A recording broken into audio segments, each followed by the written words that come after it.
बिस्मिल्लाहिर्रहमानिर्रहीम। अस्सलाम वालेकुम नाजरीन, मेरा नाम है अरसलान बलोच और आप देख रहे हैं मेरा फेसबुक पेज। मुल्क की मौजूदा सूरत-ए-हाल के मुतल्लिक कल DGISI और DGISPR की मुश्तरका प्रेस कॉन्फ्रेंस सामने आई है।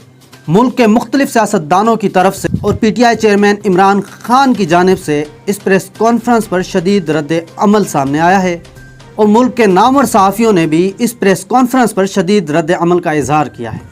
नामवर सहाफ़ी मुईद पीरज़ादा ने दोनों DGs के साथ माजरत करते हुए तंज़ किया कि ये प्रेस कॉन्फ्रेंस भी उतनी ही अक्लमंदाना और काबिल एतबार है जितनी कि फैसल वावड़ा की प्रेस कॉन्फ्रेंस थी।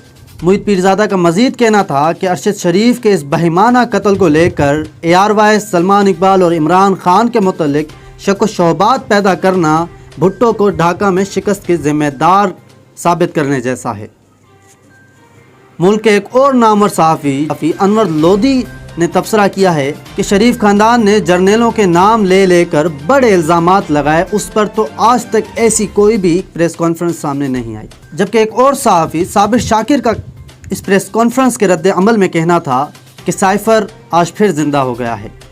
मुल्क के एक और नामवर सहाफ़ी मुबशर लुकमान ज़ैदी ने इस संजीदा प्रेस कॉन्फ्रेंस को लेकर तंज़िया रद्द अमल देते हुए कहा कि अवाम हंसते हंसते कुर्सी से गिर गए। जबकि एक और सीनियर सहाफ़ी हामिद मीर ने रद्द अमल दिया कि ये बात दुरुस्त है कि पाकिस्तान की अवाम ने हमेशा अपनी मुसल्लह अफ़वाज से मोहब्बत की है, लेकिन इस मोहब्बत को गैर मशरूत नहीं समझना चाहिए, क्योंकि ये कौम उन लोगों से मोहब्बत करती है जो कि इस मुल्क के लिए खून देते हैं।